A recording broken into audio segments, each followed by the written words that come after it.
Welcome to doctor NYR YouTube channel. आज का जो टॉपिक है वो है human respiratory system part second. Last time पे हमने इसका पार्ट फर्स्ट पढ़ा है, आज हम पार्ट सेकंड पढ़ेंगे और पार्ट सेकंड में हम क्या पढ़ेंगे, lower respiratory system. Please take a screenshot. आज हम स्टार्ट करेंगे लोअर रेस्पिरेटरी सिस्टम से लैरिंक्स। लैरिंक्स को क्या बोलते हैं, वॉइस बॉक्स। वॉइस बॉक्स इसलिए बोलते हैं क्योंकि ये क्या करता है, वॉइस को प्रोड्यूस करता है, इसीलिए इसको बोलते हैं वॉइस बॉक्स। अगर हम देखेंगे ये कहाँ पे प्रेजेंट होता है, ये mid line of the neck में प्रेजेंट होता है, इसोफेगस के पीछे प्रेजेंट होता है और 4th to 6th cervical vertebrae. तो यहाँ पे इस तरीके से मैं इसको दिखा दूंगा, ये डायग्राम में मैंने बनाया है। तो हमें देखना है ये जो लैरिंक्स है ये कहाँ, इसकी लोकेशन कहाँ पे प्रेजेंट होती है। ये जो होता है ना पीछे, अगर हम ऐसे देखेंगे तो पीछे हमारा ये वर्टिबल कॉलम होता है। तो वर्टिबल कॉलम के बीच में क्या होता है, ये मतलब वर्टिबल कॉलम और इस जो होता है ट्रैकिया और लैरिंक्स के बीच में क्या होता है, इसोफेगस। ठीक है ना। तो ये जो वर्टिबल कॉलम में जो होते हैं इसमें अलग अलग वर्टिब्रे प्रेजेंट होते हैं, ये अलग हमारा टॉपिक है। तो इसमें T5, T4, T3, T1 ऐसे इस तरीके से इसमें वर्टिब्रे प्रेजेंट होता है। तो हमें देखना है लैरिंक्स जो होता है ये कहाँ पे प्रेजेंट होता है, किस एरिया में, 4th to 6th cervical vertebrae. 4th ये हो गए, यहाँ से यहाँ तक ये जो होता है फेरेंक्स, ये लैरिंक्स प्रेजेंट होता है, ये लैरिंक्स है, मतलब 4th सर्वाइकल वर्टिब्रे, C मतलब cervical vertebrae, C4 to C6। तो ये हो गया हमारा लैरिंक्स। ठीक है ना। तो इसकी लोकेशन इस तरीके से होती है। तो ये जो बीच में होता है ये इसोफेगस है और ये हो गया हमारा लैरिंक्स। लैरिंक्स के नीचे ट्रैकिया आता है।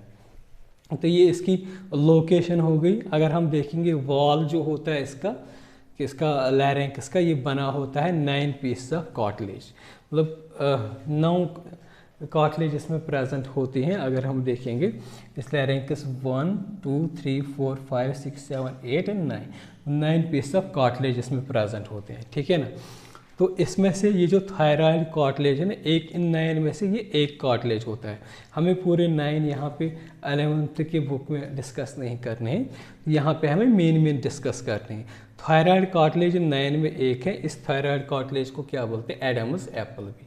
तो ये क्या होता है, इसकी वजह से क्या होता है, इस कार्टिलेज की वजह से ये यहाँ पे इस तरीके से अगर आप लोगों को दिख रहा होगा, ये होता है थायराइड कार्टिलेज। तो इसकी वजह से ये ट्रायंगुलर शेप में दिखता है लैरिंक्स। ठीक है ना।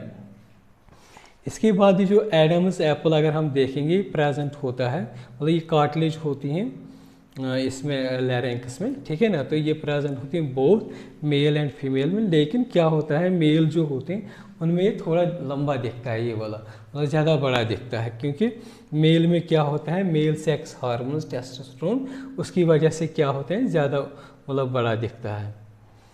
तो अगर हम देखेंगे इसके मतलब अपर पार्ट में एक ओपनिंग होती है जिसको बोलते हैं ग्लोइट्स। ठीक है ना। ये ग्लोइट्स क्या होता है, ये एक म्यूकस मेम्ब्रेन होता है जिसमें प्रेजेंट क्या होते हैं, वोकल कॉर्ड्स। ये हम नेक्स्ट वीडियो में अच्छे से और डिस्क्राइब करेंगे। ठीक है ना।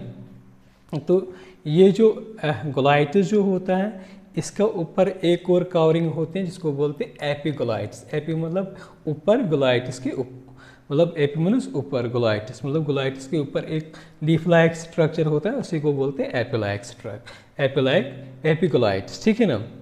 तो ये जो एपिग्लोइट्स जो होता है ना, ये ट्रैप डोर एक्ट करता है। जिस तरीके से ट्रैप डोर होता है उसी तरीके से एपिग्लोइट्स जो होता है इस मतलब ये एक्ट करता है। ठीक है ना। जब हम कुछ खाना खाते हैं ना तो फेरेंक्स क्या होता है, फेरेंक्स और लैरिंक्स की थोड़ी अपनी जगह से ही ऊपर आ जाते हैं। तो जब लैरिंक्स ऊपर आ जाएगा तो क्या होगा, तो ये जो मतलब एपिग्लोइट्स जो होता है ये यहाँ से खुलेगा, तो ये कहाँ पे आएगा, इस लैरिंक्स की ऊपर बैठेगा। ठीक है ना। इस तरीके से ये लैरिंक्स में जो ना खाना और जो पानी हम पीते हैं इस लैरिंक्स में ना चला जाए, वो किस में चला जाएगा, इस इसोफेगस में। ठीक है ना। तो जैसे हमें सांस वांस लेनी होती है तो ये क्या आता है, ये दूसरे साइड में इसके ऊपर आ जाता है। तो ये जो होता है इसका मतलब ये किसकी वजह से, ये जब हम मतलब खाना निगलते हैं तो उसी टाइम पे इसकी मूवमेंट होती है, मतलब ऊपर ऊपर उठता है और मतलब इस पे बैठता है, मतलब इसके जो मूवमेंट होती है निगलने से। जैसे हमने खाना खाया, फेरेंकस क्या करेगा, फेरेंकस की वजह से क्या हो जाएगा, ये ओपन हो जाएगा। जैसे हमने खाना मतलब ये जो होता है क्या बोलते हैं इसको, ये लैरेंकस होता है, उसकी ऊपर एलिवेट होने से क्या होता है, ये बंद क्लोज हो जाएगा बाद में, ठीक है ना। तो इस तरीके से ये जो है ये एपिग्लोटिस क्या काम करता है, इस जो होता है लैरेंकस में खाना ना जाए, ताकि हमारा जो है ना मतलब इस रेस्पिरेटरी ट्रैक्ट में हमारा खाना ना चला जाए, हमें इससे ये प्रिवेंट कर देता है, ठीक है ना। तो इसके बाद जो आता है ट्रैकिया आता है। ट्रैकिया को क्या बोलते हैं, विंड पाइप। अगर हम देखेंगे ट्रैकिया कितना सेंटीमीटर होता है, 12 सेंटीमीटर ही लॉन्ग होता है और 2 सेंटीमीटर इसका डायमीटर होता है, ठीक है ना। तो ये अगर हम देखेंगे ये कहाँ पे प्रेजेंट होता है, anterior to oesophagus and extends from the larynx to the superior border of the 5th to 6th vertebrae. इसको मैं यहाँ से अच्छे से एक्सप्लेन करूँगा। तो अगर हम देखेंगे 5th टू कहाँ से, ये 5th यहाँ से स्टार्ट हो जाता है, मतलब ट्रैकिया ये है ना, ये वाला ट्रैकिया हो गया, ये ऊपर लैरिंगस है और ये लैरिंगस के ऊपर जो होता है फेरेंकस होता है, ठीक है ना। तो ये ट्रैकिया आ गया, यहाँ पे जो वर्टिबल कॉलम का जो होता है टी, मतलब यहाँ से T5 तक ये मतलब प्रेजेंट होता है ट्रैकिया यहाँ तक। तो इस ट्रैकिया में क्या होता है, इसमें जो कार्टिलेजेस प्रेजेंट होती हैं वो क्या होती हैं, सी शेप्ड कार्टिलेजेस इसमें प्रेजेंट होते हैं। अगर आप लोगों को यहाँ से दिख रहा होगा ना ये कार्टिलेजेस यहाँ पे, तो ये बिल्कुल सी शेप्ड होते हैं। तो यहाँ से यहाँ तक ये प्रेजेंट होता है ट्रैकिया। तो फिर क्या होता है, यहाँ से फिर ये डिवाइड हो जाएगा जब हम ब्रोंकस आगे बढ़ेंगे, ठीक है ना। तो ये पूरा जो होता है ट्रैकिया ऐसे ही होता है। तो सामने अगर हम देखेंगे तो ट्रैकिया यहाँ से फ्रंट में दिखेगा और इसके पीछ इसके बैक में क्या होगा, इसोफेगस, और लास्ट में एंड में यहाँ से पीछे होगा वर्टिबल कॉलम, जिसमें इस तरीके के वर्टिब्रे प्रेजेंट होते हैं, ठीक है ना। इसके बाद पढ़ेंगे हम ब्रोंकाई। ब्रोंकाई अगर हम देखेंगे सुपीरियर बॉर्डर जो होता है किसका, 5th थोरैसिक वर्टिब्रे, ये 5th थोरैसिक वर्टिब्रे जो होता है यहाँ पे T5 का मतलब क्या होता है, थोरैसिक मतलब थोरैसिक वर्टिब्रे 5th है ना। तो यहाँ से स्टार्ट हो जाता है, यहाँ से क्या हो जाएगा हमारा ब्रोंकस स्टार्ट हो जाएगा। तो ये क्या हो जाएगा, ये इसे डिवाइड हो जाएगा लेफ्ट और राइट लंग की तरफ, मतलब एक ब्रांच लेफ्ट लंग में चला जाएगा, एक किस में चलाएगा, राइट में, ठीक है ना। तो राइट में मेन जो होता है इसको प्राइमरी भी बोलते हैं, प्राइमरी ब्रोंकस भी बोलते हैं। और ये क्या हो जाता है, ये राइट की साइड चला जाएगा। और लेफ्ट मेन जो होते हैं इसको बोलते हैं मेन या प्राइमरी ब्रोंकस भी बोलते हैं। ये कहाँ किस साइड चला जाएगा, लेफ्ट इसमें लंग्स में चला जाएगा, ठीक है ना। तो जहाँ पे ये डिवाइड होता है, मतलब ये ट्रैकिया आ गया ऊपर, ये ट्रैकिया है, ये इस तरीके से प्राइमरी ब्रोंकस हो गया। ये एक प्राइमरी ब्रोंकस जो होता है ना राइट लंग्स में चला जाएगा और एक जो यहाँ पे लेफ्ट लंग्स में चला जाए। ये जब बीच में यहाँ पे जो डिवीजन यहाँ से जब स्टार्ट हो, मतलब यहाँ पे ये डिवाइड हो जाता है ना, इस एरिया को क्या बोलते हैं, कैरिना, ठीक है ना। ये पोर्शन बहुत सेंसिटिव होता है, ठीक है ना। तो ये कैरिना हो गया। अगर हम देखेंगे आगे ये और ब्रांचिंग होती है, ये जो प्राइमरी ब्रोंकस जो होता है ना ये और ब्रांचिंग हो जाती है इसमें। तो वो ब्रांचिंग मैंने चार्ट में इस तरीके से लिखा है। पहले आता है ट्रैकिया, ये वाला ट्रैकिया हो गया, ठीक है ना। तो ट्रैकिया के बाद आता है मेन ब्रोंकाई। ब्रोंकाई मतलब बहुत सारे, ब्रोंकस मतलब क्या होता है, एक ब्रोंकस अगर हम देखेंगे एक होता है, तो ब्रोंकाई मतलब बहुत सारे, ठीक है ना। मेन प्राइमरी ब्रोंकाई आएगा या इसको प्राइमरी ब्रोंकस भी बोलते हैं।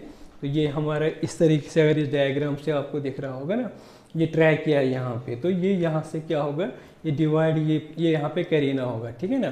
तो ये प्राइमरी ब्रोंकस होगा, तो दूसरी साइड में भी प्राइमरी ब्रोंकस प्रेजेंट होगा जो राइट और लेफ्ट साइड में मतलब चलता है, ठीक है ना।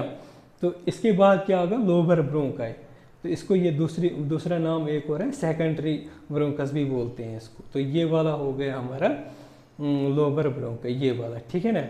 इसी तरीके से जब हम आगे पढ़ेंगे और इसके ब्रांचेस निकलेंगे, इसको बोलते हैं, दूसरी ब्रांच को बोलते हैं सेगमेंटेड ब्रोंकी, या इसको बोलते हैं टर्शरी ब्रोंकाई। तो ये वाला हो गया हमारा टर्शरी ब्रोंकाई।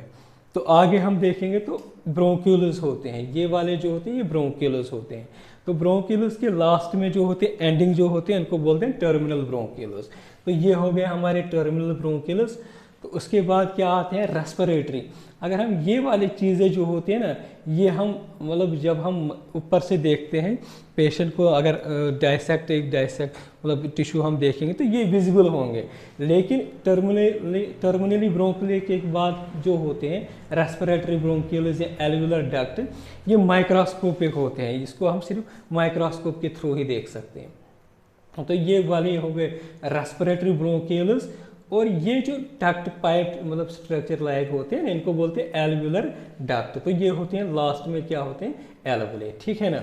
तो अगर हम देखेंगे ये वाला जो जोन जो होता है, यहाँ से यहाँ तक जो जोन होता है, इसको बोलते हैं रेस्पिरेटरी जोन। मैंने शॉर्ट में यहाँ पे RZ लिखा है। तो मेन यही रेस्पिरेशन गैसेस एक्सचेंज कर देता है, इसीलिए इनको बोलते हैं रेस्पिरेटरी जोन।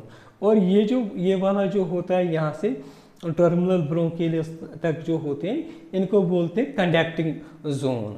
तो ये क्या करते हैं, एटमॉस्फेयर से गैसेस को लाते और बाहर एटमॉस्फेयर की तरफ ले जाते हैं, इसीलिए इनको बोलते हैं, इस एरिया को बोलते हैं कंडक्टिंग जोन।